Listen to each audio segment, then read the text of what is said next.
Welcome back, everybody, to the Draft Channel. Today, we've got NFL Mock Draft 5.0 for the 2024 draft, which is just a couple of weeks away.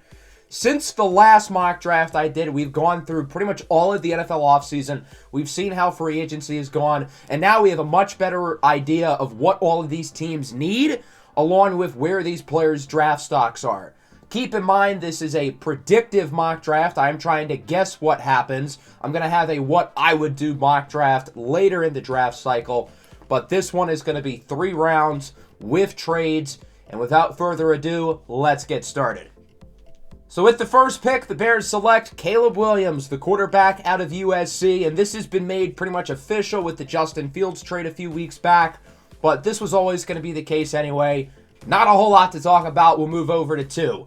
The Washington Commanders are an interesting spot because they as well are officially picking a quarterback with letting go of Sam Howell. He is, of course, now with Seattle. And the conversation with this pick is which QB is it going to be? For a while, it seemed like Drake Maye was the clear guy, but then Jayden Daniels' name really entered the conversation. J.J. McCarthy's name has entered the conversation. I still have a hard time thinking they won't pick Drake Maye because I think he is very clearly the second best quarterback in this draft. And it seems like there's a divide between mainstream draft media and then the draft community as a whole. The mainstream media seems to think that Jayden Daniels is the guy here at 2, whereas the draft community seems to lean towards Drake Maye. I'm going to lean towards Maye. I could see this being Daniels, but I think Drake Maye's the better prospect, and I think Washington's going to use their heads and make the right choice.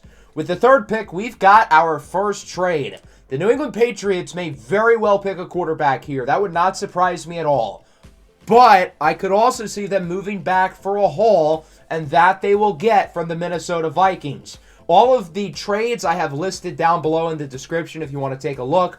But basically, New England is getting 3 first-round picks to move down 8 spots. The Vikings are adding a third-rounder as well. But New England's getting a great deal. They're getting pick 11 and 23 this year, along with the Vikings' 2025 first-round pick next year. I think it's pretty obvious Minnesota's going to trade up, and that was obvious when they made the deal with Houston to go up and get pick 23. They did not make that trade in order to have 2 first-round picks this year. They are looking for ammunition to move up. They want to have more tools than, say, the Broncos and the Raiders, who are drafting in a similar spot as them, who could also be looking to move up for a quarterback. I think Minnesota also made that trade partly because they really don't want to trade their 2025 first-rounder, but they realize they might have to, and in this scenario, they're going to do it, ultimately trading up for J.J. McCarthy, the quarterback out of Michigan, not Jayden Daniels. The reason why I had the Vikings passing on Daniels for McCarthy is I think Minnesota's really going to like the fit with McCarthy in that offense with Kevin O'Connell. McCarthy is someone who really utilizes the middle of the field, whereas Jayden Daniels doesn't. And I think in a scheme like Minnesota's, having that skill is going to be prevalent. Obviously, Jayden Daniels is the better runner. He is the more dynamic overall player. And his numbers last year, obviously, are significantly better than J.J. McCarthy. But I think the Vikings are going to like McCarthy's fit in the offense and are going to be willing to give up a Godfather package, to move up from pick 11 all the way to 3 to get their guy in McCarthy.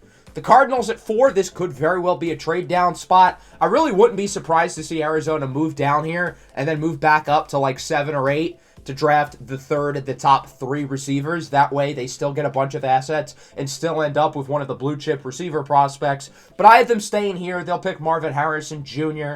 I have seen some people have Malik Nabers go before him. I think there's a slight chance that happens, but I think Marvin Harrison Jr. will be the first non-quarterback off the board. And for Arizona, if you don't find a trade here, this is a home run pick, adding a big-time threat to the offense.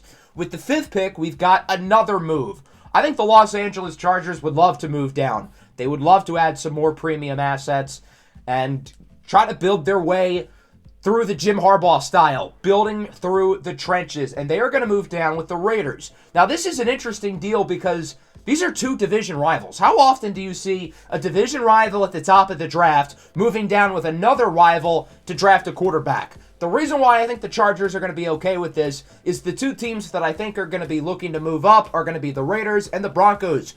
Both of them are division rivals, so if you want to move down, you're going to have to make a deal with one of those teams anyway, and I don't think the Chargers are going to be, say, petty enough to not make a trade just because it's a rival. they're going to get a nice haul of picks, including the 13th overall pick this year and a first-rounder next year from the Raiders. And again, all the full trades are down below in the description. The Raiders are obviously moving up for Jayden Daniels. Of course, he's got ties with Antonio Pierce back when both of them were at Arizona State. Daniels is clearly the best quarterback prospect left on the board, and the Raiders are lucky that he ultimately fell to 5. That probably doesn't happen ultimately, but that's just kind of how the board played out here. So the Giants get kind of screwed over because they were very close to landing Jayden Daniels, and I wouldn't be surprised to see them pull the trigger possibly with that. But all the top quarterbacks are off the board. They're going to have to pivot. And luckily for them, they can get a big-time weapon in Malik Nabers. Nabers is a legitimately blue-chip prospect at the wide receiver position. The Giants have not had a dynamic wide receiver since young Odell Beckham, and now they get somebody who they can build their passing attack around. With the 7th pick, the Titans pick Joe Alt. This feels like chalk, but the Titans could use a left tackle. Alt is the best one on the board. Pretty simple. The Titans revamped the receiver room in the offseason. They added Calvin Ridley. They could still look at a guy like Odunze here, but I think tackle is very clearly the bigger need, and Joe Alt and Odunze as prospects really are not far off enough to where you feel like you're not getting good value. Joe Alt is a fantastic player. And then with the 8th pick, I had the Falcons picking Dallas Turner, the edge rusher out of Alabama. Again, this could be Odunze, who really shouldn't slip out of the top 8, but again, that's how the board plays out with 4 quarterbacks going. I think Turner's going to be the top defensive player off the board because of his athleticism and explosiveness off the edge. I think Raheem Morris is going to love building around a guy like this defensively. Turner may not be as refined as a pass rusher as, say, Latu, or even Jared Verse, but I think the upside with him is sky high, and I think with Raheem Morris developing him, he's got a real chance to hit that ceiling. So this works out quite well for the Bears because Odunze falls to the 9th pick, and Chicago doesn't need to think twice. They're going to scoop him up. Yes, they traded for Keenan Allen. No, that's not stopping them from picking Odunze because Keenan Allen is, 32, 33 years old? And now the Bears arguably have the best wide receiver trio in the league with Allen, Moore, and now Odunze. If Odunze is off the board here, this very well could be another trade back spot. The Bears only have 5 picks in this year's draft. But with Odunze here, it's hard to say no, and they're going to add another big-time weapon for Caleb Williams, who is coming into year 1 with a really good supporting cast. The Jets at 10 pick Brock Bowers, the tight end out of Georgia. Offensive tackle was the clear position of need here coming into the offseason, and I think it still could be in play because, well, they don't have their long-term tackles on the roster, but they signed Tyron Smith, they traded for Morgan Moses, both of whom are still really good.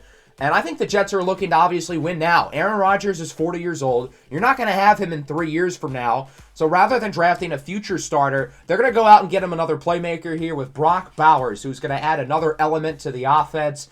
I think this is going to be something that Aaron Rodgers is really excited about. And if Bowers is on the board at 10, I think he will be a New York Jet. New England moved down from 3 to 11. They're going to pick Troy Fashanu, the tackle out of Washington. So he ends up being the second tackle off the board rather than, say, Olu Fashanu or J.C. Latham. But I think Fashanu a guy whose stock has really gone up over the past few months. I think scouts have really fallen in love with him. And coming into the draft process, he looked like a fringe first-round guy, but it seemed like everybody kind of liked him more than that. And I have the feeling that NFL evaluators are going to feel the same way. He can play tackle and guard, but I think he will stick at tackle at the next level. He's got the size and length to do it. New England looking to build through the trenches early, and they've still got another first-round pick this year to add to their not-so-great roster. With the 12th pick, the Broncos pick Bo Nix, quarterback out of Oregon. Denver does not have their quarterback. They did not touch the position in free agency, really, other than obviously letting Russell Wilson walk. They're not going into the year with Jarrett Stidham as a starting quarterback. I kind of cringe when I see mock drafts not give the Broncos a quarterback at some point. I imagine that they'll certainly be in the trade market to move up to the top 3 to 5 picks, but the Vikings have more ammunition to go up and get a guy like J.J. McCarthy. So Denver's going to stay here, and I think Bo Nix from Oregon legitimately does make a lot of sense for them. I think he's going to fit the Sean Payton offense really well. And if Bo Nix is on the board, I really have a hard time seeing Denver pass him up. They need QB desperately, and Bo Nix is somebody who can come in and play right away. He's got the physical tools. He's got the accuracy. I feel like there's this negative connotation around Bo Nix because of his years at Auburn, but he's a completely different player. He has improved so much over the last 2 years at Oregon, and I think this would be a really solid pick for the Broncos. At 13, the Chargers selected Marius Mims, the offensive tackle out of Georgia. Among consensus first-round picks, I think Marius Mims is really being slept on. I wasn't as high on him coming into the pre-draft process, but as I've really thought about it, I think this guy's going to be a star. Yes, he has not played a ton of football throughout his career, but he's not raw per se. He's really, really good already, and he's got the physical tools to lead to a high ceiling. It's not so much that he needs polish, it's just that he doesn't have a lot of reps, but when he's played, he's been really good. I think the Chargers are going to love to add another tackle alongside Rashawn Slater, and I think Marius Mims should be a top of the first-round guy. I think he's that good. The Saints at 14 pick J.C. Latham out of Alabama. The Trevor Penning pick has been a complete disaster.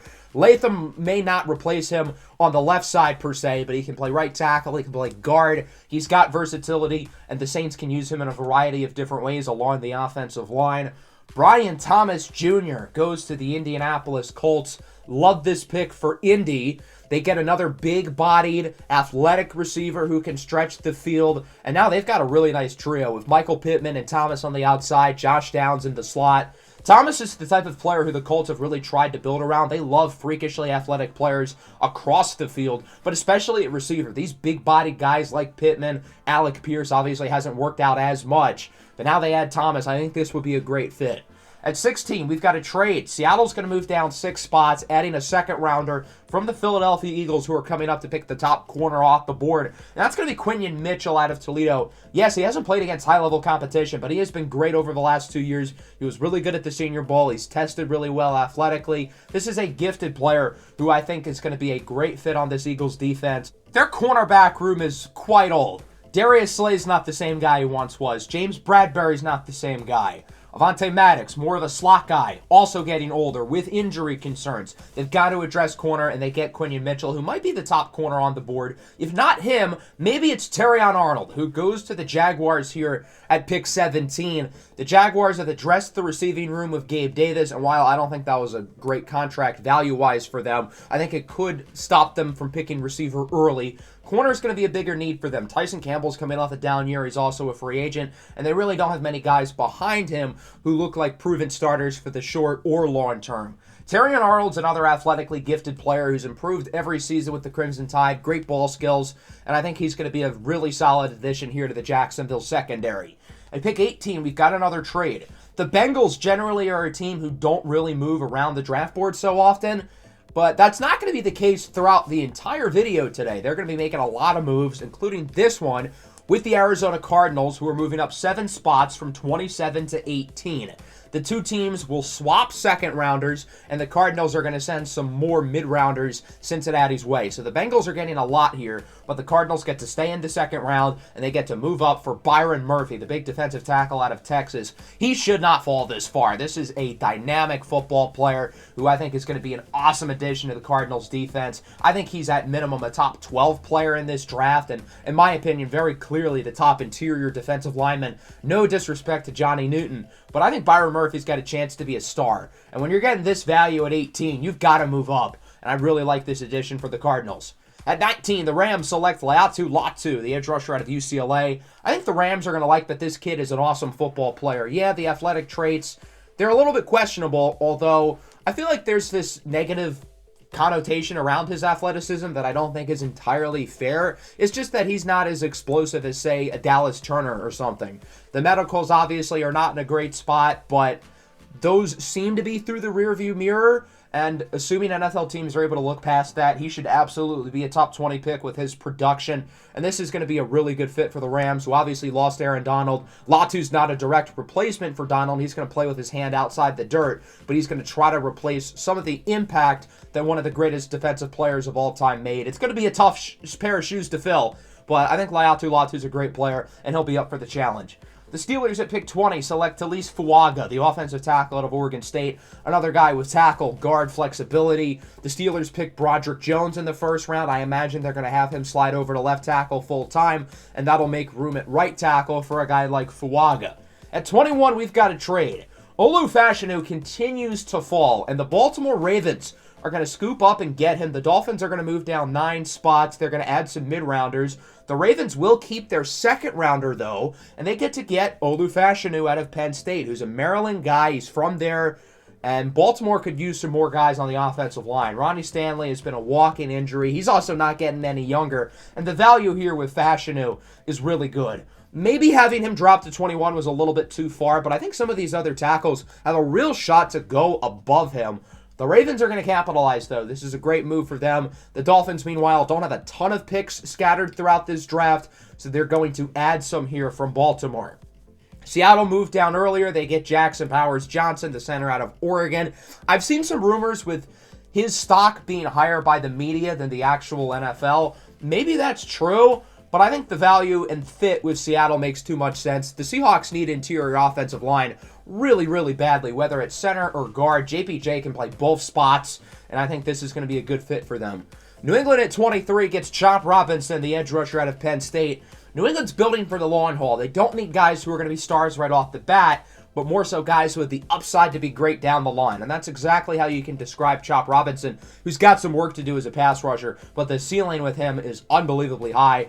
And then Graham Barton goes to the Dallas Cowboys. Graham Barton feels like a Cowboy offensive lineman because of his overall versatility. He's mainly played tackle at Duke, but he can really play anywhere. You can put him at guard. You can put him at center. Tyron Smith, of course, is gone. Tyler Biotish is gone.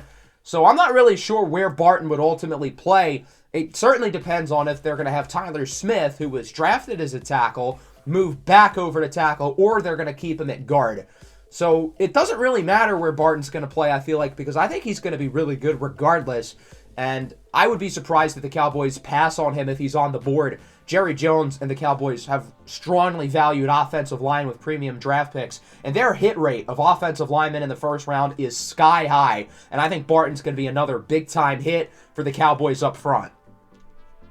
Jared Verse has slipped quite a bit, and the Lions are going to take advantage, moving up with their division rivals, the Green Bay Packers. And these two teams made a small draft day trade last year with the Lions to go up and get Brian Branch. That move obviously worked out quite well for Detroit, but these two teams, the Lions in particular, not scared to make moves with division rivals. So the Lions are going to get Verse. They're going to give up some mid-round picks in the process, but they're going to stay in the third round. They're going to move back quite a bit and give up some other stuff as well. But I think it's worth it to add a guy like Jared Verse up front. If I were to guess what position the Lions are going to draft in the first round, I think they would love to add up front. And Jared Verse, I think, is going to be a really good complement alongside Aiden Hutchinson. And I think he's going to be the secondary edge rusher pretty early on for this team. The Bucs at 26. This probably would have been the Jared Verse landing spot, but he's off the board, and they're going to pivot towards Cooper Beebe, the guard out of Kansas State. I don't think anyone has mocked him in the first round, but I could really see it. Cooper Beebe is a great player who was getting some top 2-round hype coming into the year, and I feel like he really improved this year, but despite that, I think his stock around the media has kind of gone down a little bit. I don't think the NFL sees that, though. I think they see a great player here with Cooper Beebe, who I think could really surprise people and go in the first round, but I think he's a top, at minimum, 40 player in this draft, and I really don't have a problem with this pick for Tampa Bay. The Bengals at 27 moved down with Arizona. They get Adonai Mitchell, the wide receiver out of Texas. Super high ceiling, super big, dynamic. He's played in a ton of big games. Tee Higgins will be on the move shortly, as you'll see, and the Bengals replace him here with Mitchell. The Bills obviously need receiver in the worst way. Gabe Davis is gone. Stephon Diggs is gone. I think the Diggs trade for them is going to ultimately work out in the long run, but for the short term, they need pass catchers badly. They're going to get Xavier Legette out of South Carolina. This is somebody who is dynamic with the ball in his hands, big, physical. He's 6'2", got to be 220 pounds. He's built like DK Metcalf, A.J. Brown, but he plays like Deebo Samuel. I think that's going to be a really good fit for the Bills' offense, and I think he very well could be the best receiver on that team within a pretty short amount of time. Shout out Khalil Shakir, though. I think he's a dog. At 29, the Packers got the guy I would have given them anyway. That's Cooper DeJean out of Iowa. This is somebody who is a versatile defensive back. You can put him at corner. You can put him at safety. He tested really well at his pro day yesterday. I think the NFL is going to be a little bit lower on him than the media is, but I think he's going to be a great player and should absolutely be a first-round pick, and this would be an awesome fit for Green Bay. ZhanNewton goes to the Dolphins. They add another piece up front looking to replace Christian Wilkins. They move down 9 spots, and they get a guy in Newton who I think is really solid value here at pick 30. Max Melton out of Rutgers to the 49ers. Kind of similar to Cooper Beebe in the sense that I don't think anyone's had him go in the first round before, especially being above guys like Kool-aid McKinstry and Nate Wiggins. I know this is a hot take, but I feel like Max Melton's stock has quietly really risen over the last month or so. Maybe first round is a little bit rich, but he tested well at the combine. He's coming off a strong season with the Scarlet Knights. He's got inside, outside flexibility at corner, and I think that versatility is something that the Niners have really liked building around in their secondary. Corner is kind of the need for them. They've got Charvarius Ward, who's a good player, but Deommodore Lenoir is on the last year of his deal. Ambry Thomas isn't all that good. He's also on the last year of his deal anyway. So I think corner certainly could be in play here for the Niners, and I think they're going to like the fit of Max Melton, who I think is going to be a player who goes earlier than people expect. And then Troy Franklin goes to the Kansas City Chiefs. You could really pencil in a number of different receivers here, but Franklin's ability to stretch the field vertically is going to be something that I think the Chiefs really like and really missed last year offensively. His speed and size is going to be huge for Patrick Mahomes, and I think in terms of fit among some of the top receivers left on the board, Franklin fits this offense, what they need, really well. If Ladd McConkey is on the board at 33, he will be a Carolina Panther. The question is, will he be available? He probably should go in the first round. I think he is that caliber of player, but he falls here in the second. No-brainer for Carolina. You get arguably the best route runner in the entire draft. I think he's got a high floor, but he's also got a high ceiling. He's impressive after the catch. He's athletic, and I think this is going to be exactly what Bryce Young needs. The Patriots at 34 pick Michael Penix, quarterback out of Washington. So New England fans, I'm curious to see the answer here. Would you rather probably Jayden Daniels, maybe J.J. McCarthy, and somebody else here at pick 34, or 2 additional first-round picks and Michael Penix? I think you could make the argument either way, but I could see New England really liking Michael Penix. This is somebody who's an ultra-talented thrower of the football. Obviously, the medical stuff is not ideal, but I think he is a better player than, say, Hendon Hooker, who had some of the similar questions last year to Penix in terms of medical, in terms of age. Penix's medical history is bigger than that of Hendon Hooker's, but I also think Penix is a better prospect to begin with, and I think he'll go earlier than Hendon Hooker did last year, and New England's going to be a solid fit for him, adding some pieces on the offensive line, of course, with Troy Fashanu earlier. They're going to certainly have to add more. They don't really have a lot in terms of the pass-catching department, but they've got other picks to do so, and hopefully for Michael Penix's sake, they add him some good players. Jordan Morgan goes to the Bengals here at pick 35. They got this pick from Arizona, adding another piece up front of the offensive line, and Washington does as well with Tyler Guyton out of Oklahoma. He's a little bit raw, but he's got the physical tools to be really, really good. Ricky Pearsall goes to the Chargers at pick 37. I really like Ricky Pearsall. I think he's going to be a really good player at the next level, and I think this is really solid value for the Chargers. At 38, Green Bay is going to move up 3 spots with the Titans, and they're going to pick Darius Robinson, the edge rusher out of Missouri. He's got inside-outside flexibility. I think that's what they're going to like. Similarly to Rashawn Gary and Lucas Van Ness last year, they're going to add another guy with impressive versatility up front. Kool-aid McKinstry goes to the Panthers at 39. They're getting a very technically sound corner. I could see McKinstry going later than people expect. I also could see him going in the first round, and I think he should go in the first round. I think if he falls this far, the NFL would be getting it wrong with him, and this would be an A-plus first 2 picks for the Carolina Panthers with McConkey and now Kool-aid. And then Nate Wiggins, finally off the board to the Colts here at 40. They're going to move up 6 spots with the Washington Commanders. I think this is a phenomenal move for Indianapolis. And again, we know Chris Ballard and them like athletes. Nate Wiggins is an athlete. I think there are going to be some questions with him, though, in terms of his run defense, in terms of his size. And that could lead to him going later than people expect, possibly into the second round. But I think here, it's worth the risk. And Indianapolis is going to get a high upside swing here with the 40th pick.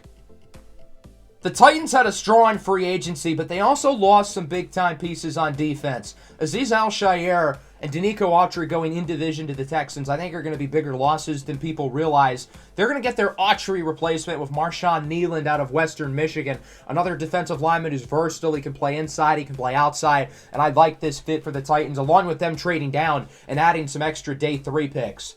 Kyrie Jackson goes to the Houston Texans.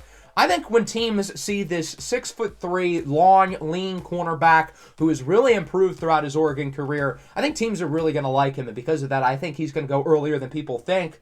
The Dolphins are going to be moving up 12 spots with Atlanta. The Falcons are going to get the third-round pick that the Dolphins got from Baltimore, along with some other stuff, while the Dolphins are going to make the fastest team in NFL history by moving up for Xavier Worthy. I am kind of frightened now by this offense with Tyreek Hill, Jalen Waddle, Devon Achane, Raheem Mostert, and Xavier Worthy. All of these guys have unbelievable speed, and it's clear what the Dolphins are trying to do on offense. They want to build a track team. Why not get the guy who ran the fastest 40-yard time ever? Peyton Wilson goes to the Raiders at 44. I could see him go earlier than this. We've seen Tom Telesco, the new Raiders GM, use premium picks on linebackers before. Kenneth Murray in the first round a few years ago comes to mind. Peyton Wilson's got some medical question marks, but he's a really good player, really good athlete, very high character. The Raiders want to build a culture on the defensive side of the ball, and I think Peyton Wilson will be a solid fit. Keon Coleman goes to the Saints here at 45. His stock seems to be all over the place. I've seen people put him in the first round. I've seen people put him in the third round.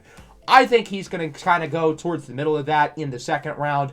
And I think here in New Orleans, they need some more pass catchers. Michael Thomas is finally gone. Chris Olave is great, and I really like Rashid Shaheed, but they could use another guy, and they're getting a dynamic player after the catch, and Keon Coleman. He's a great blocker as well. I think the upside is definitely going to be there with him.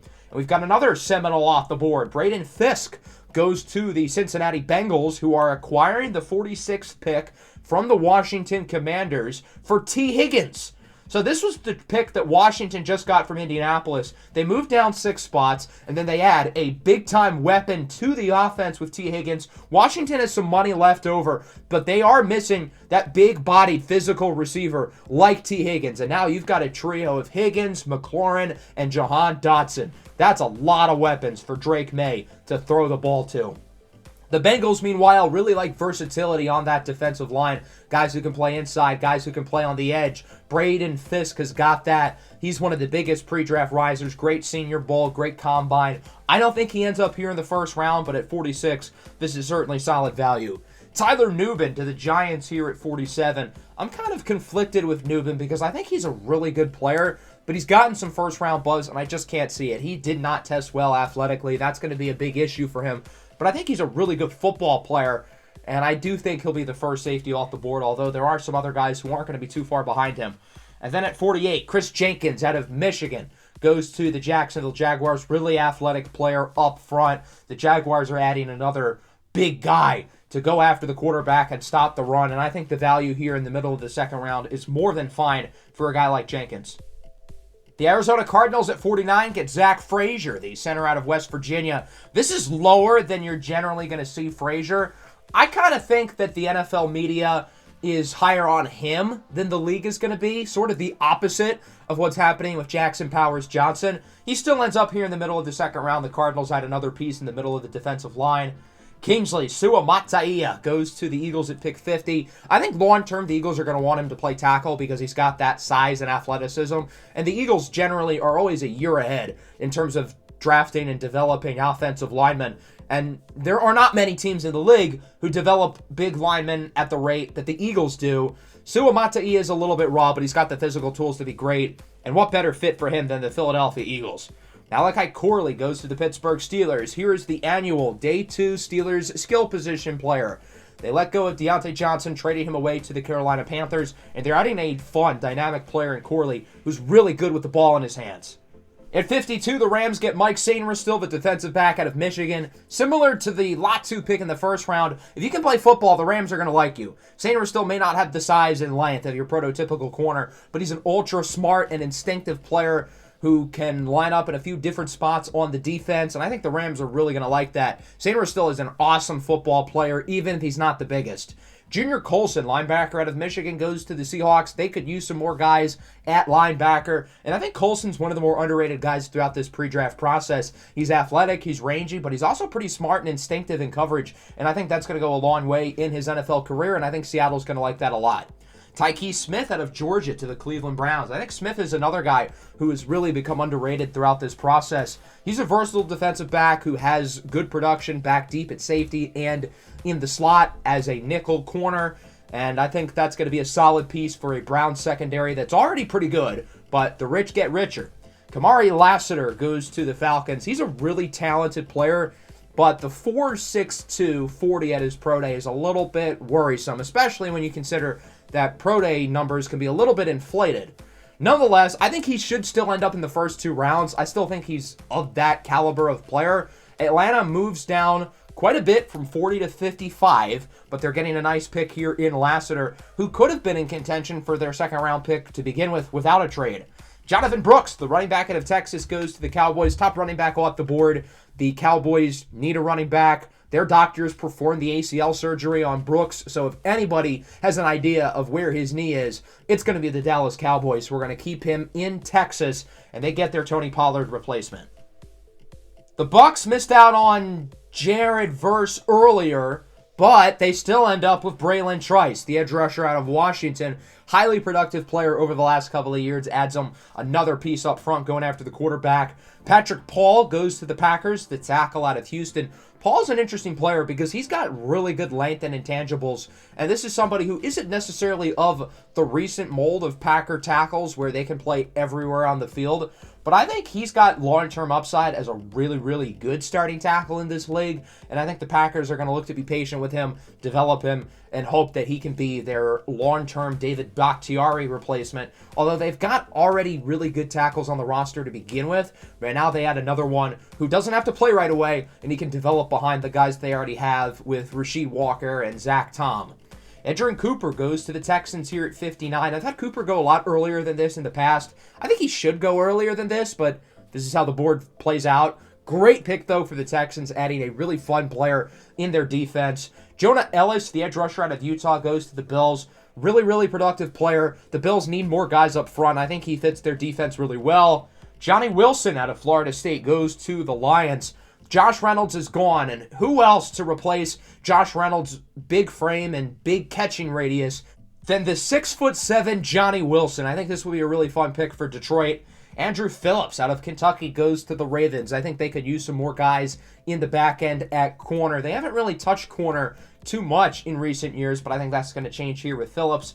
Dominic Pooney goes to the Niners, somebody who can play tackle and guard. I think they're going to like the versatility. And then Mason Smith, the interior defensive lineman out of LSU, goes to the Chiefs. Another guy who I think goes higher than people expect. Very high recruiting pedigree. He's shown a ton of flashes at LSU, and I think the Chiefs are going to like developing him behind some of the guys they've already got up front. Ben Sinnott, the tight end out of Kansas State, ends up being the second tight end off the board rather than Jatavion Sanders. He'll end up with the Carolina Panthers, adding another weapon for Bryce Young. TJ Tampa, the corner out of Iowa State, to the Cardinals. Arizona needs some secondary help pretty badly, and they haven't picked a corner yet. Until now, they get the talented Tampa. Chris Baswell, the edge rusher out of Alabama, goes to the Washington Commanders. They're getting another guy up front who can go after the quarterback. Christian Mahogany, guard from Boston College to the Vikings. You need some offensive linemen for J.J. McCarthy. They've got one of the best tackle duos in the league with Darisaw and O'Neal, but now they add a guard up front. Trey Benson, running back out of Florida State, goes to the Buccaneers at pick 69. Nice. They're going to move up 20 spots here with the Los Angeles Chargers, who had a fourth rounder, along with, obviously, pick 89. I think Benson, for me, is going to be RB1 in this class. I think he's a really fun player, medicals aside. And the Bucs have made it clear they want to add another running back this year. They didn't do it in free agency, which means that they're going to do it here in the draft. Kieran Amegadjie, the offensive lineman out of Yale, goes to the Giants. Another guy with tackle guard flexibility. I think they're going to like that a lot. The Broncos move up here to pick 71 to get Ennis Rakestraw Jr., the corner out of Missouri. Pretty similar trade that we saw with the Bucs and the Chargers earlier. The Bengals are going to move down a little bit, adding a fourth. And then Jackrabbit Taylor Demerson, the defensive back out of Texas Tech, goes to the Jets. He's versatile. He's fun. I think he's being slept on in this class, and I think he's going to be a really solid addition here for the Jets. The Packers at 73 get Jalen Polk, the wide receiver out of Washington. I think Green Bay's done a great job with their receiving core over the past few years, adding guys like Christian Watson, Romeo Doubs, Jayden Reed, Dontavion Wicks, I think is going to be really good. But Christian Watson hasn't shown he can stay healthy, and are any of those guys going to be number ones? I'm not sure. So why not take another swing on a guy like Jalen Polk, who I think could be really good, and the Packers have probably by far the deepest receiving room now in the league. Roman Wilson out of Michigan goes to the Falcons. They've added to their receiving core here in this offseason by acquiring guys such as Darnell Mooney and Rondale Moore. I think Mooney's going to be here for the long haul, but Rondale Moore's only got one more year left. They're going to add another talented, smaller receiver here with Roman Wilson. Adisa Isaac, the edge rusher out of Penn State, ends up with the Bears. Chicago's defense has really improved over the last year or so, but they're going to add another guy up front in Isaac, who I think is pretty polished as a pass rusher. Jatavion Sanders, tight end of Texas, goes to the Bengals. Cincinnati could use another tight end on the roster. They move down, and they still get Jatavion Sanders, who I feel like has gotten some disrespect. I think for me, he's going to be the clear tight end too. A lot of people are trying to get cute with their rankings, but I think Jatavion Sanders is a really good prospect, and this would be an awesome selection for the Bengals. Blake Corum, the running back out of Michigan, goes to the Chargers. Jim Harbaugh can't help himself. They need another running back, and Harbaugh's going to get his guy. Theo Johnson, the tight end out of Penn State, goes to the Washington Commanders. Johnson's raw, but he is an uber-talented athlete, and they're going to get somebody who they can look to develop as a long-term tight end and another weapon for Drake Maye. Rook Oro, the defensive lineman out of Clemson, goes to the Atlanta Falcons, adding another big body up front. The Falcons are a little bit older in the middle of their defensive line, so they're going to add some youth. And then Javon Bullard out of Georgia goes to the Bengals. Cincinnati's drafted a lot of these super versatile defensive backs recently. Look at Dax Hill in the first round a couple years ago. Jordan Battle in the third round last year looks like a pretty good pick. But Cincinnati clearly is a type, and with all the extra picks they've accumulated this year, they're going to add to the pipeline by adding another one with Bullard.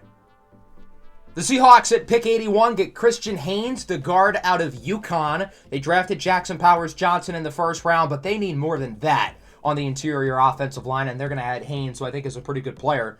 Kalen Carson here at pick 82 to the Washington Commanders. They're going to add another piece in the secondary at corner. Carson's a pretty talented player. Javon Baker out of UCF, I feel like is really being slept on. Had a quietly good Senior Bowl week. He's going to go to the Los Angeles Rams, who had another weapon to the offense. DJ James, the corner out of Auburn, to the Pittsburgh Steelers. Joey Porter Jr. looks like a hit, but they could use somebody alongside him. Jalen Wright to the Cleveland Browns. I get that Nick Chubb is awesome, but he's coming off the ACL injury. And Wright gives the Browns something they don't necessarily have in the backfield. I think he's a really good complement for Nick Chubb's skill set. And I don't think the Browns are going to want to run Chubb into the ground. I think they're going to want to be more careful with his usage with the second ACL injury and his age. And they're getting a really dynamic player here with Wright. Jermaine Burton, the wide receiver out of Alabama, goes to the Houston Texans, adding another pass catcher to the group. Stephon Diggs might only be around for a couple years. The Texans voided the rest of his deal, so if that trade ends up backfiring in their face, he can be gone at the end of the year, and even if he does stick around, he's not getting any younger. So why not add another piece there to the offense? Jacob Cowan out of Arizona to the Cowboys. He's small, but I think he's really good. And I think he could go earlier than people expect because, quite frankly, the dude's a good football player. And then Brandon Dorlus out of Oregon goes to the Packers. Green Bay, again, drafting another ultra-versatile defensive lineman. Dorlus is a little bit of a tweener, but the Packers have liked that type in the past. They got Darius Robinson earlier. They get another similar player here with Dorlus. After picking Ricky Pearsall earlier, the Chargers are going to add to the receiving corps with Tez Walker out of North Carolina. Very different player to Pearsall. He's a big body, physical receiver, and I think he could be solid value here. Will Shipley, running back out of Clemson to the Cardinals. I think Will Shipley's going to be a really solid pro at the next level, and I think he's a very good complement with James Conner's skill set, giving the Cardinals something they don't have out of the backfield. Renardo Green, defensive back out of Florida State to the Lions. I think Detroit's going to like the versatility with him. They've drafted corner safety hybrids in the past with the Fatu Melifonwu, Brian Branch, and they do it again here with Green. This was a total accident, but I had the Lions pick 3 players all from Florida State with Verse, Wilson, and now Renardo Green. DeCamerion Richardson, corner out of Mississippi State to the Bucs. He's a little bit raw, but he checks off all the boxes physically. Pretty similar to their Zion McCollum day 3 pick a couple years ago. Jalen McMillan, wide receiver out of Washington, to the Philadelphia Eagles. They got this pick in the Kenny Pickett trade, and they're going to add to the offense. They signed Devontae Parker, but you can do better than that for your wide receiver 3.